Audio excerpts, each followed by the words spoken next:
बिना पायलट के एक विमान घंटों हवा में उड़ता रहा।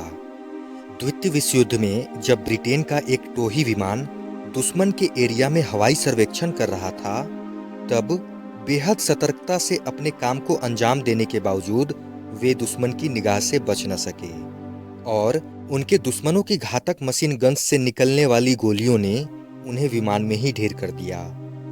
चालक दल से लेकर विमान के क्रू मेंबर तथा सैनिकों में से कोई जीवित नहीं बचा।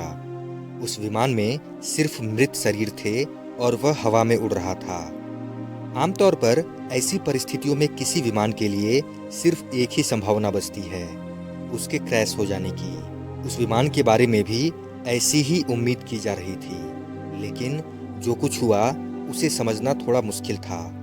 वह विमान घंटों आसमान में चक्कर काटता रहा, मानो उसमें बैठा एक्सपर्ट पायलट केवल मजे लेने के लिए उसे उड़ा रहा हो।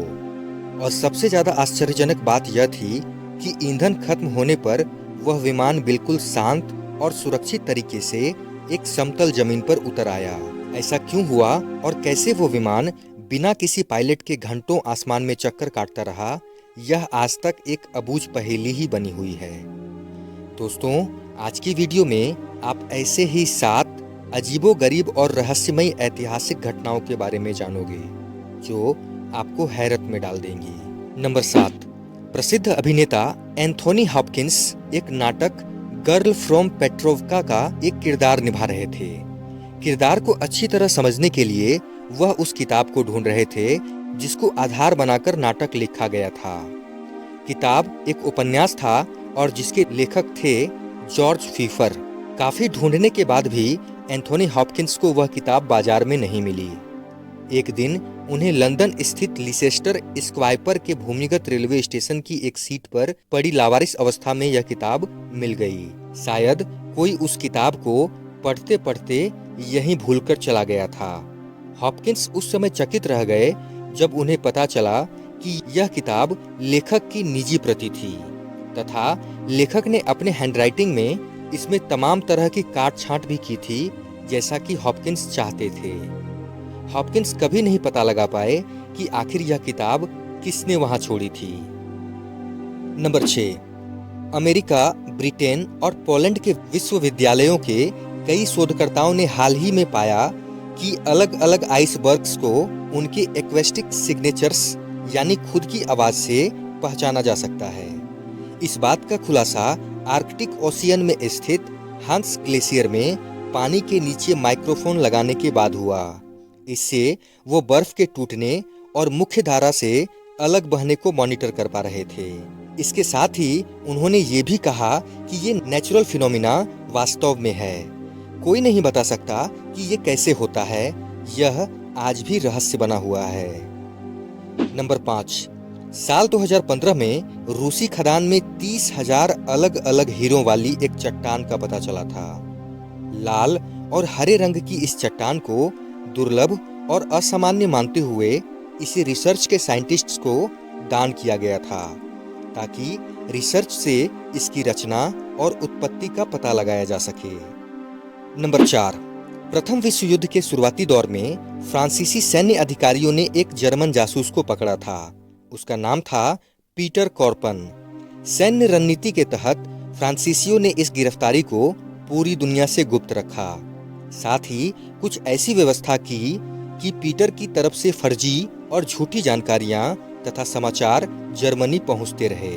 फ्रांसीसियों ने ये पूरी व्यवस्था इतने शातिर तरीके से की थी कि जर्मनी से पीटर के लिए आने वाले वेतन तथा अन्य पैसों को भी वे फर्जी हस्ताक्षर से वसूल करते रहे और किसी को कानो कान खबर भी नहीं हुई। लगभग 3 सालों तक ऐसा ही चलता रहा। 1917 में एक दिन पीटर की किस्मत ने उनका साथ दिया और उस दिन वह उन फ्रांसीसियों की कैद से भाग निकला। इस बीच फ्रांसीसी सैन्य अधिकारियों ने पीटर के नाम पर जर्मनी से आए पैसों से कुछ सामान खरीदे थे, जिसमें एक कार भी थी। उधर पीटर एक पल भी व्यर्थ नहीं गंवाना चाहता था। वह तुरंत भागकर अपने देश पहुंचना चाहता था। उसने सारी व्यवस्था कर ली थी। अगले दिन शाम के वक्त उसे निकलना था। इसी बीच एक हादसा हो गया। फ्रांसीसी गुप्तचर विभाग ने पीटर के पैसे से जिस कार को खरीदा था उससे एक व्यक्ति का एक्सीडेंट हो गया और उस व्यक्ति की मौत हो गई। खोजबीन करने पर पता चला कि मरने वाला व्यक्ति और कोई नहीं बल्कि फ्रांसीसी कैद से भागा हुआ जर्मन जासूस पीटर कॉर्पन ही था, जिसकी मौत उसी के पैसों से खरीदी हुई कार से हुई थी। अगर ऐसा ना हुआ होता तो विश्व युद्ध के दौरान गायब हुए सैनिकों और गुप्तचरों में पीटर का भी नाम होता। नंबर 3, विश्व प्रसिद्ध लेखक रुडयार्ड किपलिंग ने अपनी जीवनी में लिखा है कि एक बार उन्होंने एक भुतहा कहानी लिखी जिसमें घटना स्थल पर बर्फ ही बर्फ दर्शाई गई थी। कहानी लिखने के बाद उन्हें वह ज्यादा पसंद नहीं आई, इसीलिए उन्होंने उस कहानी को रख दिया और सोचा कि मूल कहानी में कुछ बदलावों के बाद ही वह इस कहानी को प्रकाशित करवाएंगे। कुछ दिनों बाद वह अपने डेंटिस्ट के यहाँ गए। वहाँ एक पत्रिका में छपी कहानी को पढ़कर वह आश्चर्यचकित हो गए। पत्रिका में ठीक वैसी ही कहानी, वैसे ही पात्र तथा घटनाएं थी जैसी कि किपलिंग ने अपनी भुतहा कहानी में लिखी थी। ऐसा लगता था मानो किपलिंग की कहानी ही किसी ने छाप दी हो। किपलिंग इस घटना से सन्न रह गए क्योंकि उन्हें पता था कि अगर उन्होंने अपनी कहानी भी छपने के लिए भेज दी होती तो उन पर नकल करने का आरोप लगता। नंबर 2, दोस्तों, दुनिया में एक ऐसा गांव भी है जहां के लोग कई महीनों तक सोते रहते हैं। हैरानी की बात तो यह है कि अभी तक विशेषज्ञ भी इसके पीछे के कारण को नहीं जान पाए हैं। दुनिया का यह अजीब गांव उत्तरी कजाकिस्तान में स्थित कलाची गांव है। यहाँ के लोग सोने की रहस्यमयी बीमारी से पीड़ित हैं। बताया जाता है कि यहाँ के लोग अचानक से सो जाते हैं और कई बार कई महीनों तक सोते रहते हैं। कलाची गांव में इस तरह का पहला मामला साल 2010 में अप्रैल में आया था। तब स्कूल में अचानक से कई बच्चे एक साथ गिरकर सो गए थे, जिसके बाद बच्चे लंबे समय बाद उठे। ऐसे में तब लोगों को हैरानी हुई। इस गांव में लोगों को कब नींद आ जाए कुछ पता नहीं। ऐसे में कई बार लोग बात करते करते और कई बार चलते चलते ही सो जाते हैं। अचानक से सोने की वजह से यहाँ के लोग बहुत परेशान हैं, क्योंकि इससे कई बार हादसा होने का डर भी बना रहता है।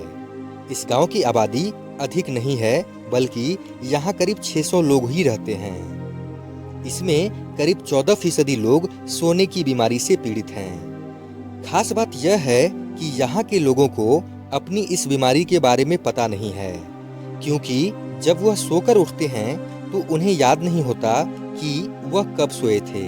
यहाँ सोने की बीमारी के पीछे कई डॉक्टर और विशेषज्ञ शोध कर रहे हैं। इस गांव के पास पहले एक यूरेनियम की खदान भी हुआ करती थी, जो कि समय के साथ बंद हो गई है।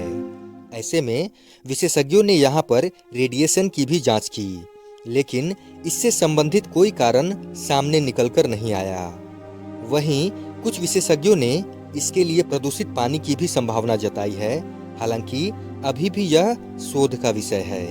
नंबर 1, साल 1980 दिसंबर का महीना था। जीन हिलियर्ड नाम की एक लड़की रात को अपनी कार से अपने घर जा रही थी। इसी बीच उसकी कार दुर्घटनाग्रस्त हो गई और वो वहीं फंस गई। अब चूंकि बर्फीली रात थी तो उस जगह पर रुकना भी सही नहीं था। ऐसे में उसने सोचा कि क्यों ना पैदल ही दोस्त के घर चला जाए, जो वहां से करीब 2 मील की दूरी पर रहता था। अब जीन ने वहां से पैदल चलना शुरू किया। बाहर का तापमान -30 डिग्री सेल्सियस था। इतनी भयंकर ठंड को जीन बर्दाश्त नहीं कर पाई और दोस्त के घर से करीब 15 फीट की दूरी पर गिरकर बेहोश हो गई। उस समय रात के 1 बज रहे थे। ऐसे में जीन के दोस्त को उसके आने का कुछ पता ही नहीं चला। सुबह जब जीन के दोस्त ने अपने घर का दरवाजा खोला तो उसे वो बेहोश पड़ी मिली। साथ ही वह किसी बर्फ की मूर्ति की तरह हो चुकी थी। उसका शरीर पूरी तरह अकड़ चुका था, लेकिन उसकी आंखें खुली थी। इसके बाद जीन के दोस्त ने उसे आनन फानन में अस्पताल पहुंचाया, जहां उसकी हालत देखकर डॉक्टर भी सकते में आ गए और सोचने लगे कि आखिर इस लड़की को बचाया कैसे जाए। जीन जिस तरह बर्फ की मूर्ति में बदल चुकी थी, वैसे में डॉक्टरों को भी लग रहा था कि जीन के जिंदा होने की उम्मीद बिल्कुल भी नहीं है। उसके शरीर का तापमान लेना भी मुश्किल हो गया था। क्योंकि उसका पूरा शरीर अकड़ चुका था। ना तो बाहें उठाई जा सकती थी और ना ही उसका मुंह ही खोला जा सकता था। वैसे आमतौर पर इंसान का दिल 1 मिनट में 60 से 100 बार धड़कता है, लेकिन बर्फ में जमे होने की वजह से जीन की धड़कन 1 मिनट में महज 12 बार ही धड़क रही थी। जीन को ऐसी हालत में जिसने भी देखा, उसने कहा कि इसे तो बस भगवान ही बचा सकते हैं। डॉक्टरों को भी ऐसा ही लग रहा था कि अगर किसी तरह जीन को बचा भी लिया गया तो उसका दिमाग काम नहीं करेगा और वो अपने शरीर को हिला भी नहीं पाएगी। हालांकि डॉक्टरों ने उम्मीद नहीं छोड़ी। उन्होंने जीन को एक इलेक्ट्रिक कंबल में लपेटा ताकि उसके शरीर का तापमान सामान्य किया जा सके और बर्फ को पिघलाया जा सके। इस प्रक्रिया में करीब 1 घंटे लगे, लेकिन उसके बाद जो हुआ उसे देखकर डॉक्टरों को भी यकीन नहीं हो रहा था। जीन के शरीर में हरकत हो रही थी। जांच के दौरान पाया गया कि उसके शरीर को किसी भी तरह का नुकसान नहीं पहुंचा था। हालांकि फिर भी एहतियातन जीन को करीब 40 दिन तक आईसीयू में रखा गया और उसके बाद उसे अस्पताल से छुट्टी दे दी गई। यह घटना आज भी डॉक्टरों के लिए किसी रहस्य से कम नहीं है कि बर्फ में रहकर कैसे कोई जिंदा रह सकता है। दोस्तों, आशा करता हूँ कि यह वीडियो आपको अच्छी लगी होगी। अगर वीडियो अच्छी लगी हो तो लाइक करें, कमेंट करें, शेयर करें और सब्सक्राइब का बटन दबाकर बेल आइकन को प्रेस करके ऑल का ऑप्शन जरूर सेलेक्ट कर दें, जिससे आगे आने वाले वीडियोस आपको समय पर मिल सके।